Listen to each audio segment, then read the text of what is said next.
Angie Taylor XXX. আমার হবু বর নাকি ইউনিভার্সিটির প্রফেসর। এটা শোনার পর দীর্ঘ একটা শ্বাস ফেললাম। বান্ধবী আর কাজিনদের কাছে শুনেছিলাম ভার্সিটির প্রফেসররা নাকি অনেক রাগী আর আনরোমান্টিক হয়। কে জানে কি আছে আমার কপালে। তবে মনের মধ্যে অজানা একটা ভয়ও কাজ করছে।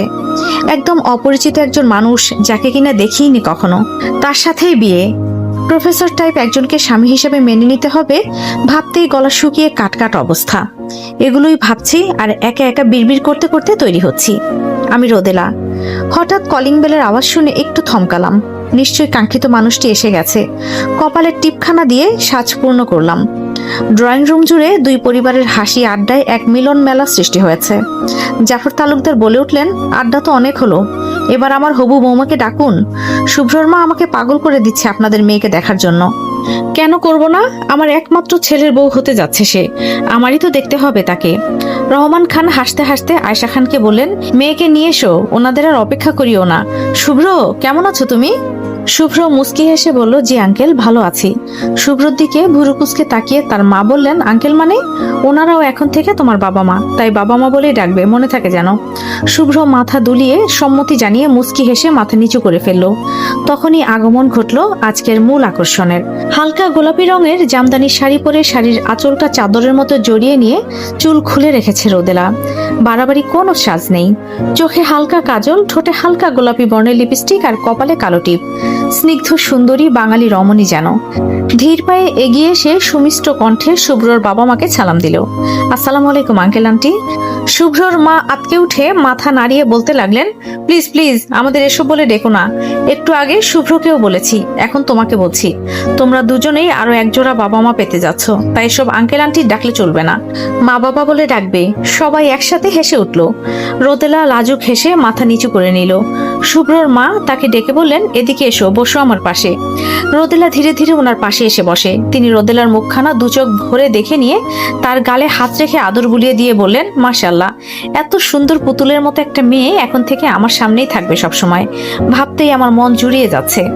জাফর সাহেব জিজ্ঞাসু দৃষ্টিতে ওনার দিকে তাকিয়ে বললেন, ও যদি সবসময় তোমার সামনেই থাকে তাহলে আমার ছেলে করবেটা কি? সবাই এবার হাসিতে মেতে উঠল। রোদেলাও মুস্কি মুস্কি হাসতে লাগলো। তখন হুট করেই তার চোখ পড়ল শুভ্রর দিকে। কিছুটা বিস্মিত হয়ে তাকিয়ে রইল। মনে মনে বলে উঠল, আচ্ছা উনিকে খুব চেনা চেনা লাগছে। মনে পড়েছে, কিছুদিন আগেই আমি টিভিতে দেখেছি একটা অ্যাওয়ার্ড ফাংশনে। উনি অ্যাওয়ার্ড পেয়েছিলেন best teacher of the town, right? Oh my God, উনি আমার ক্রাশ। আমি বিশ্বাসই করতে পারছি না। তার মানে ইনি আমার হবু স্বামী? এখানে তো আর কোনো ছেলেকে দেখতে পাচ্ছি না। রোদেলা আর শুভ্রর বাবা মা নিজেদের মধ্যে আলাপ জুড়ে দিলেন। এদিকে রোদেলা থেকে থেকে আর চোখে দেখে যাচ্ছে শুভ্রকে, কিন্তু শুভ্রর সেদিকে কোনো খেয়ালই নেই। মাথা নিচু করে মূর্তির মতো বসে আছে, যেন তার মাঝে কোনো অনুভূতিই নেই। তখন শুভ্রর মা শুভ্রকে বললেন, তুমি রোদেলার সাথে কথা বলেছ? না। রোদেলা, তুমি একটু ওকে তোমাদের বাড়িটা ঘুরিয়ে দেখাও তো মা।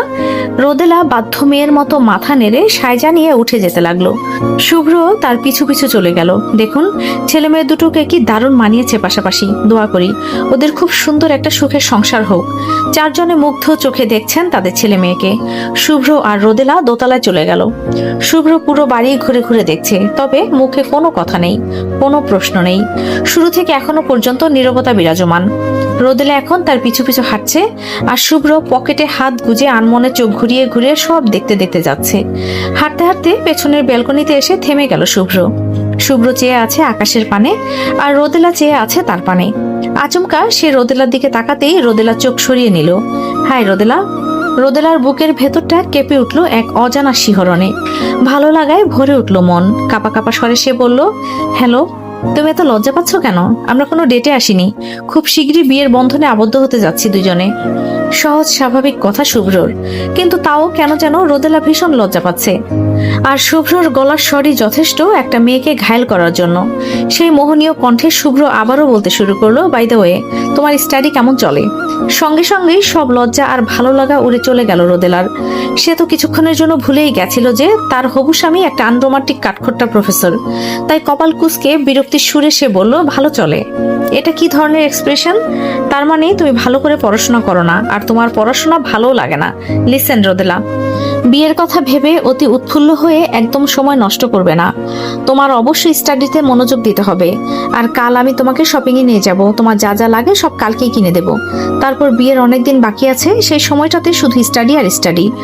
নো ফ্রেন্ডস, নো গ্যাদারিং, কারণ এগুলো তোমার স্টাডিতে এফেক্ট ফেলবে বাজেভাবে। আমি চাই না এসবের জন্য তোমার পড়াশোনার কোনো ব্যাঘাত ঘটুক। Got it? এক হাত পকেটে গুজে আরেক হাত নাড়িয়ে নাড়িয়ে সিরিয়াস মুখ করে কথাগুলো বলল শুভ্র। রোদেলা চোখ বড় বড় করে স্তব্ধ হয়ে শুধু শুনে গেল। তারপর কথা শেষ হলে মাথা নেড়ে আলতো স্বরে বলল, কান্না পাচ্ছে তার। এত আনরোমান্টিক একজনকে সে বিয়ে করতে যাচ্ছে। মনে মনে ভাবছে, দেখে আমার হবু স্বামী মনে হচ্ছে না, মনে হচ্ছে আমার ইউনিভার্সিটি টিচার। এত সুদর্শন চেহারাটাও বিরক্ত লাগছে দেখতে। পরের দিন রোদেলার বাড়ির সামনে গাড়িতে হেলান দিয়ে দাঁড়িয়ে অপেক্ষা করছে শুভ্র। রোদেলা ছুটতে ছুটতে এলো তার কাছে। তারপর শুভ্র গাড়ির দরজা খুলে ইশারা করলো তাকে বসার জন্য। সে ভেতরে গিয়ে বসতেই শুভ্র ঘুরে গিয়ে তার সিটে বসতে বসতে বলল, বেশি দেরি করবে না, আমার ক্লাস আছে, তাই ফার্স্ট ফার্স্ট শেষ করবে সব। বিরক্তি নিয়ে বলল সে। মনে মনে বিড়বিড় করছে, আশারই বা কি দরকার ছিল, বাজে লোক একটা, আমার সব আশা শেষ করে দিল। শপিং শেষে রোদেলাকে আবার বাড়িতে ড্রপ করে দিয়ে চলে গেল শুভ্র। রোদেলা বাড়িতে ঢুকেই চেঁচিয়ে সবাইকে ডাকতে লাগলো, আব্বু, আম্মু, কোথায় তোমরা? এক্ষুনি আমার সামনে এসো। আয়শা চিন্তিত হয়ে ছুটে এসে জিজ্ঞাসা করলেন, কি হয়েছে, এভাবে চেঁচাচ্ছিস কেন? আব্বু কোথায়, ডাকো তাকে, আমার কথা আছে। রাগে ফুসফুস করছে সে। তার রাগের কারণ একেবারেই ধরতে পারছে না আয়শা। তোর আব্বু এখন অফিসে, কি হয়েছে আমাকে বল। আম্মু, ওই লোকটাকে কিছুতেই বিয়ে করব না। মানে কি, কি বলছিস এসব? কেন করবি না? জানো আম্মু কতটা রসকসীন মানুষ এই লোক, আর তার কোনো সময় নেই এই বিয়ের জন্য। সে শুধু আমাকে একটা বিয়ের বেনারসি কিনে দিয়েছে, ব্যাস। আমি বললাম আমার আরো কিছু কেনার আছে, আরো অনেক কিছু দরকার আছে। সে বলে কোনো দরকার নেই, এটাই এনাফ। How rude! দুদিন পরে আমাদের বিয়ে, আর তার সেটা নিয়ে কোনো আনন্দ, উত্তেজনা, উৎফুল্লতা কিচ্ছু নেই। তার না আছে কোনো সময়, আর না আছে কোনো ফিলিংস। আম্মু, আমি এই বিয়ে কিছুতেই করব না, ক্যান্সেল করে দাও এই বিয়ে। অসম্ভব এই লোককে সহ্য করা। সুন্দর চেহারা ধুয়ে কি পানি খাবো নাকি? একদমের কথাগুলো বলে সে হাঁপাতে লাগলো। আয়শা মেয়ের মুখে এমন কথা শুনে কি জবাব দেবেন তা ভাবতে ভাবতেই কিছু লোক এসে ঢুকলো বাড়ির ভেতরে আর বলল, ম্যাম, আপনার পার্সেল। আমার পার্সেল? কে পাঠালো? প্রফেসর শুভ্র তালুকদার। উনি বললেন এই জিনিসগুলো আপনার কাছে পৌঁছে দিতে। আমরা তাহলে আসি ম্যাম। পার্সেলগুলো রেখে চলে গেল লোকগুলো। রোদেলা পার্সেলগুলো খুলে দেখতে লাগলো। তার বিয়ের জন্য যা যা দরকার সবকিছু আছে এখানে, কিচ্ছু বাকি নেই। সবকিছু অবাক চোখে দেখে সে তাকালো মায়ের দিকে। তিনি মুখ টিপে হাসছেন। তুমি হাসছো কেন আম্মু? হাসবো না তো কি করবো রোদেলা? তুই কিভাবে এমন একটা ছেলেকে রুট বলতে পারিস? শুভ্র আমাকে কল করেছিল, তারপর জানতে চাইলো তোর কি কি লাগবে। তুই কাল আমাকে যে লিস্টটা দিয়েছিলি সেটাই আমি ওকে দিয়েছি। ও কিছুটা শান্ত আর গম্ভীর, কিন্তু মনটা ভীষণ ভালো। শুধু এসবের জন্য বলছি না, তোর আব্বুর কাছ থেকেও অনেক শুনেছি ওর ব্যাপারে। তোর আব্বুর বন্ধুর ছেলে, তাই তোর আব্বু ওকে ছোটবেলা থেকেই চেনে। শুভ্র তোকে খুব ভালো রাখবে দেখিস। রোদেলা স্ট্যাচু হয়ে বসে আছে। তখনই ফোনে একটা মেসেজ এলো। শুভ্র মেসেজ পাঠিয়েছে, হাই রোদেলা, আমি শুভ্র বলছি। আমার ক্লাস শেষে এগুলো কিনেছি আমি তোমার জন্য। যদি পছন্দ না হয় তাহলে আমাকে বলো, আমি আবার তোমাকে শপিং এ নিয়ে যাব, আর সময় হাতে নিয়ে যাব। মেসেজটা দেখে সে মুচকি হেসে মনে মনে বলল,